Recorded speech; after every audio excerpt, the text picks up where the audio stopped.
The day I met her, she was sitting by the cafe window, her fingers tracing the rim of a cold coffee cup as if she was trying to remember warmth.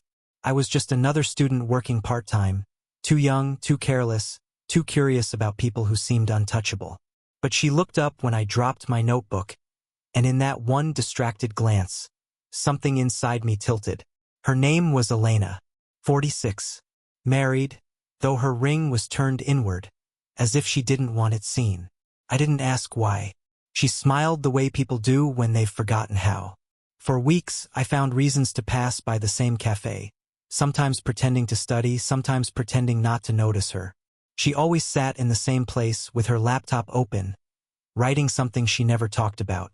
One day, the charger snapped in her hands. She sighed, quiet, almost defeated. I offered mine. That's how it started. She said she was working on a project her husband never cared to read. I said I liked listening to things no one cared to say. That made her laugh. Not loudly, but enough to make my chest ache. Soon, it wasn't just about laptops or chargers. She began coming in later, when the shop was nearly empty, and she'd sit across from me. Sometimes she'd talk about nothing. A recipe, a dream, a random thought that didn't belong to anyone else. Other times, she'd just stare at the rain sliding down the glass, lost somewhere far away. I started memorizing the way she moved, the soft click of her nails on ceramic, the half-smile she gave when trying not to cry. And then one night, she asked if I could help her transfer some files.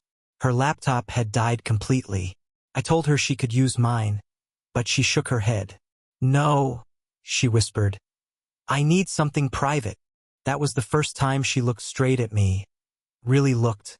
Her eyes were tired but certain. I didn't ask what the files were. I just said yes. She brought her husband's old laptop the next evening, wrapped in a scarf like something fragile. We sat side by side on the small cafe table while the screen flickered to life. Her hand brushed mine. Once, then again, slower this time. I didn't pull away. The silence between us felt heavier than the hum of the old machine. Every word she didn't say filled the space around us. Things like "I shouldn't be here," or "You're too young," or "Don't make this real." But it was real.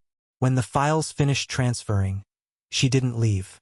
She stayed until the lights dimmed and the barista started sweeping the floor. I remember the smell of cinnamon, the sound of the mop against tiles, the way she finally said, "You remind me of something I lost before I even knew I had it." I wanted to ask what she meant. I didn't. I just nodded, pretending to understand. She left that night with her husband's laptop in her bag, and my number saved under library contact. I stood by the window long after she was gone, staring at the ghost of her reflection fading into the glass. The next morning, my phone buzzed. One message. Just her name. "Can I see you again? It's important." I was about to type yes when a second message appeared. "He found out." Then the typing dots vanished, and the doorbell rang. The doorbell echoed through my apartment like a warning. For a second, I couldn't move. I thought maybe it was her. Maybe Elena had come instead of replying. But when I opened the door, it was just the rain, sweeping cold air into the hallway.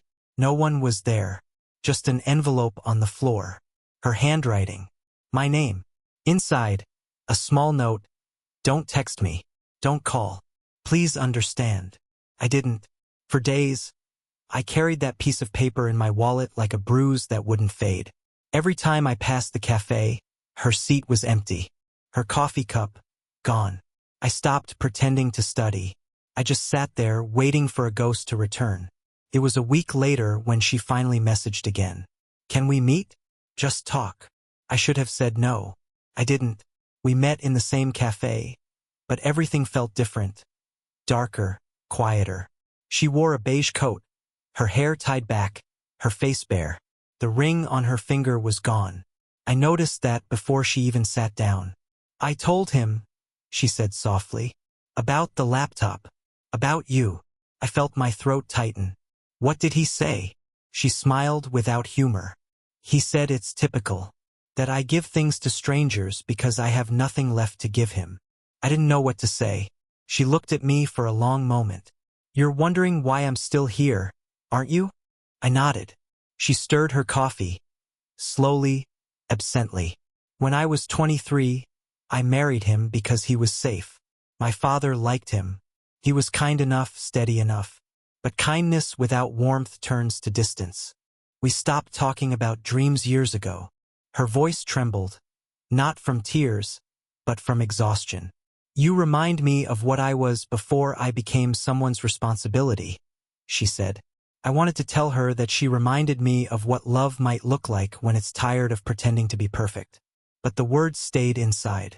She reached across the table, her hand barely touching mine, just the edge of her fingers brushing my skin, like she was testing how much reality could hold before breaking. The cafe light flickered above us. Rain blurred the windows again. I thought of all the things I shouldn't be feeling. How she was married, how people would talk, how she could lose everything. But sitting there, none of it felt wrong. Felt inevitable. Do you regret giving it to me? I asked finally. The laptop, she said, half smiling. Or my heart? I didn't answer. Neither did she. But her hand stayed on mine longer this time. Neither of us pulled away. Outside, thunder rolled, and for a brief second, the light went out. In that soft darkness, I heard her whisper. Not to me, but to herself. Maybe this is what it's like to feel alive again.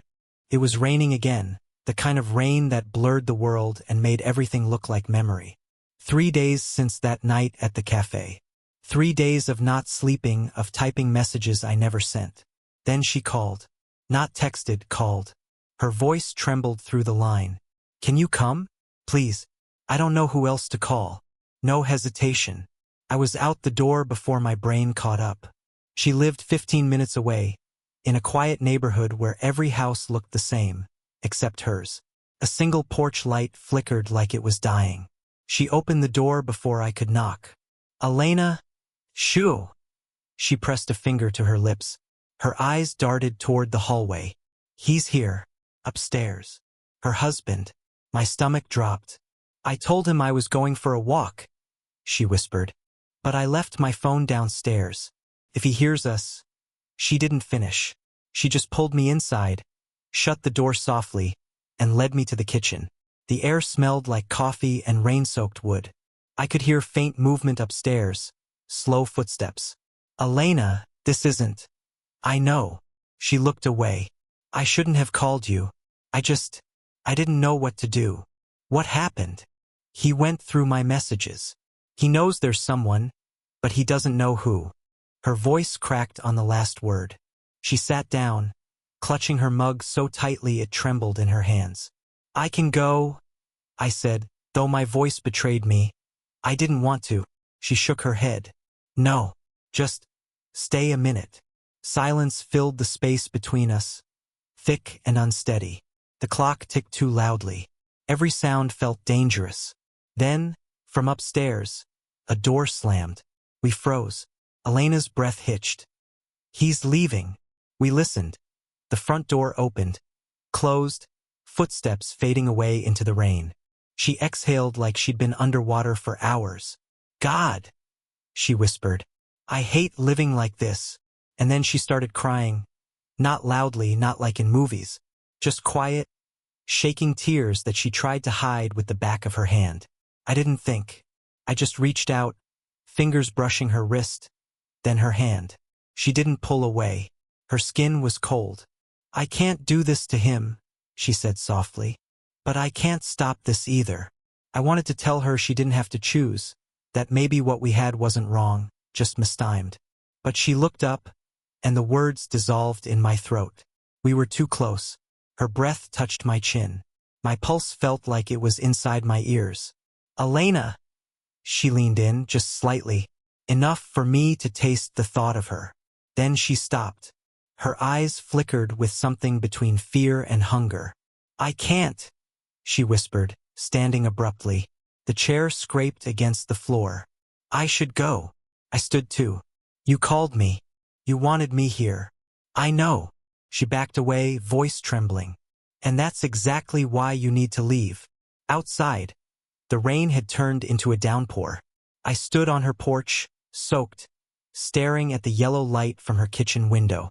She stayed there, on the other side of the glass, her hand against the pane. I raised mine too, not touching, just mirroring. For a second, we didn't look like people making a mistake. We looked like two people holding on to something they couldn't name. Then her light went out. That night, I couldn't sleep. Every sound felt like her voice. Every thought came back to that almost kiss. The breath between us. The way she'd said I can't, but her eyes had begged please don't stop me. I was spiraling when my roommate, Jason, knocked on my door. Dude, what's going on? You look like you've seen a ghost. I muttered something about work. He didn't buy it. You've been spacing out for days. Don't tell me this is about that older woman you tutor sometimes. I froze. What? He laughed, shaking his head. Man, you're terrible at hiding things. I've seen the texts. Elena, right? My chest went cold. Relax, he said, raising his hands. I'm not judging. Just be careful. People talk. People talk. The words hit harder than I expected. The next morning, I found a message from her. Elena. He's gone for a business trip. 2 days. I can't stop thinking about last night. I stared at it, thumb hovering over the keyboard. The world felt smaller, louder. I typed, I'll come by tonight. Then deleted it. Then typed again. Tell me when. Her reply came instantly. 7. Bring your laptop. When I arrived, the rain had stopped. The street was quiet, washed clean. She opened the door without a word. No fear this time, just something raw, unguarded. Inside, the house smelled like lavender and wine. The lights were dim. Her hair was loose. You came, she said, almost like she didn't believe it. I set my laptop on the table. You asked. We stood there, neither moving. Every second stretched longer than it should have. Do you regret it? I asked finally. Her lips parted. Every day. Then why? Because regret, she whispered, stepping closer. Doesn't mean stop. Her hand rose to my chest.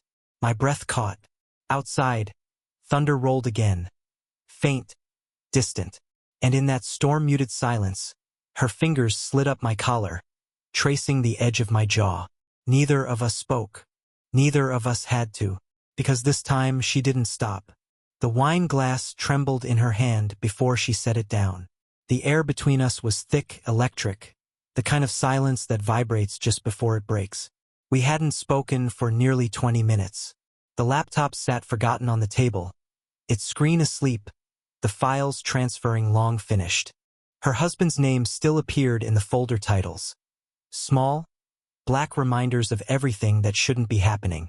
Elena, I said quietly, we can't keep pretending this doesn't mean anything. She turned slowly, her expression unreadable. It's not pretending, she said, barely above a whisper. It's surviving. Then why does it feel like we're drowning? She blinked, and I saw it, the flicker of fear behind her composure. She looked at me the way someone looks at a fire they started but can't control. You're too young, she said. You don't understand what it's like to lose everything over a feeling. Then explain it, I said, stepping closer. Explain what this is. Her jaw tightened. This is me, making a mistake. No, my voice cracked. This is you being honest for once. She turned away, her shoulders tense, one hand clutching the edge of the counter. You think honesty fixes things? It doesn't. It just burns slower. I moved closer until I could smell her perfume. Faint vanilla, like memory. You called me, Elena. Not your friends. Not him. Me. That was wrong. Then why did you do it? She spun around, eyes flashing. Because I needed you. Damn it. The words hit like thunder. For a second, neither of us breathed. She covered her mouth, realizing what she'd said. But it was too late. The truth hung between us, raw and alive. I took another step. She didn't move. My heart was hammering so hard I thought she could hear it. You think I don't replay every moment? She said, voice shaking. Every message. Every look? I can't even open my email without seeing your name in my head. I hate it. I hate how much I... She stopped herself. Her hands trembled. How much you what? I asked softly. Her eyes met mine, terrified, shining. How much I wish I met you first. That broke something in me. I reached for her hand, but she pulled back. You shouldn't be here, she whispered. If he finds out, I don't care about him. Well, I do, she snapped. Because the moment he knows, it's over. My marriage, my home, my name. Everything. Then what am I to you? She hesitated, her lips parting like she wanted to speak, but couldn't find the right word. You're the one thing I can't let myself want, she said finally, tears trembling in her voice. Her hand lifted, slow, uncertain, and rested against my chest.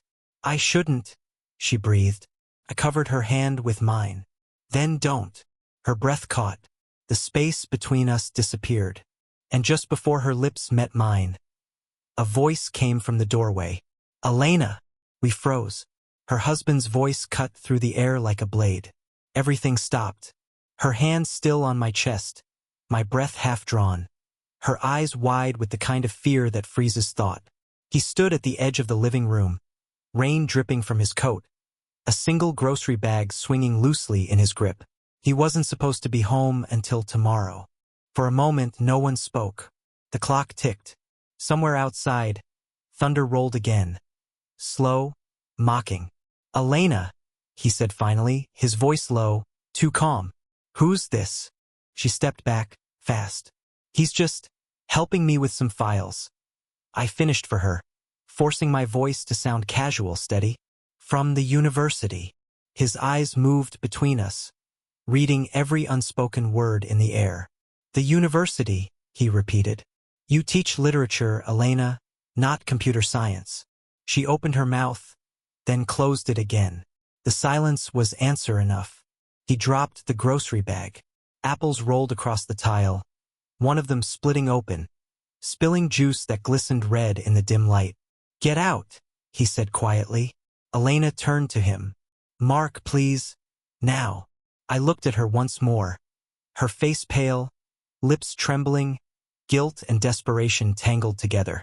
Then I did what I thought she wanted. I left. But halfway down the street, soaked and shaking, my phone buzzed. One message. Elena, don't come back. He knows everything. Everything. That night I didn't sleep. I kept seeing the look in her eyes before I walked out. Not fear, not regret, but something else. Resignation. Like she'd known this was coming. The next day I went to the cafe. Her seat was empty again. I ordered coffee, sat there, and tried to convince myself it was over. Until Jason slid into the seat across from me. My roommate. You're famous, he said, half smirking, half serious. He placed his phone on the table and pressed play.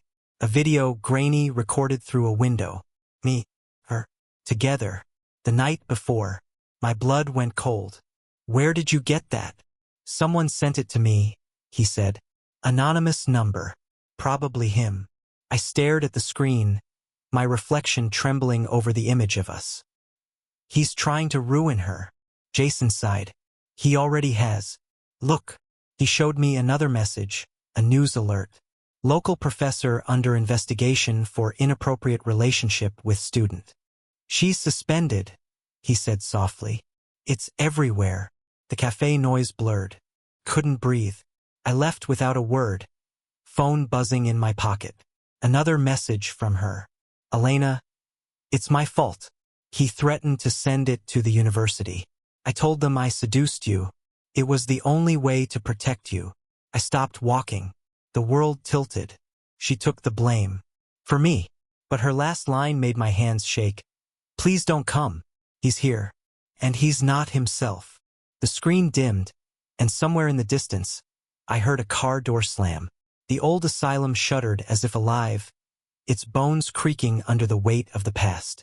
Rain lashed against the windows like fingernails scraping for entry. I stood before Elizabeth, my reflection trembling in her glassy eyes. She was both the ghost and the girl, the lie and the truth. I didn't mean for any of this, she whispered, voice breaking under the burden of memory. They made me forget. They made us all forget. My chest ached. You're saying you were Lizzie, the real one. The murders, the silence. It was all control, she finished for me. They wanted obedience. They wanted a perfect mind. I was their experiment that refused to die. Her confession wasn't an absolution. It was a wound reopening after a century.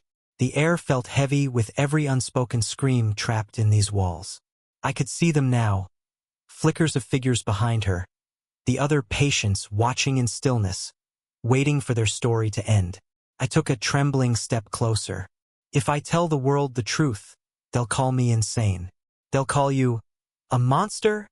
She smiled faintly, a sad curve of lips that knew too much. Let them. Every truth begins as madness. For a moment we simply stared. The generator below flickered, plunging us into darkness.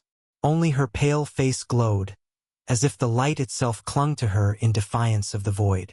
You can walk away, she said softly. Forget what you saw. Leave me buried like they wanted. You'll survive that way. I hesitated.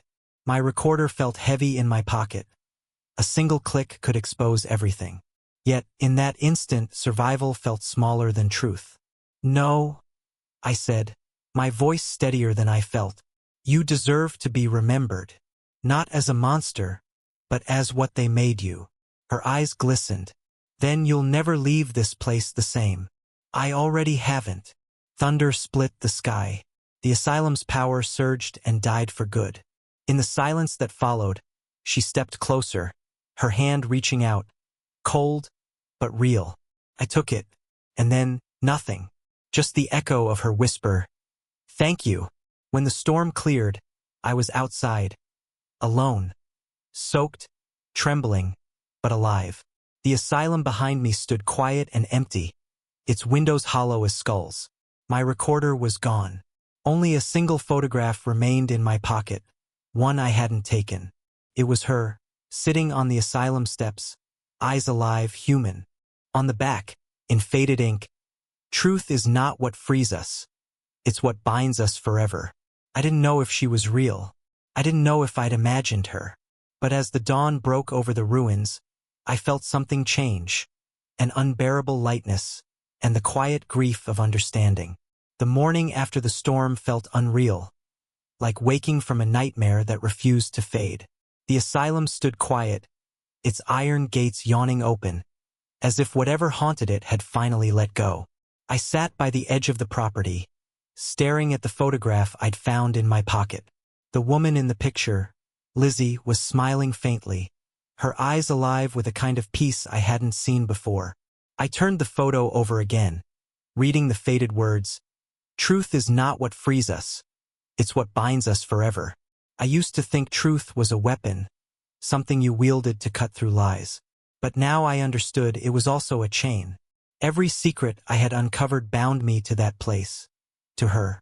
The world outside moved on easily, indifferent to the ghosts I'd met. My editor asked where the tapes were.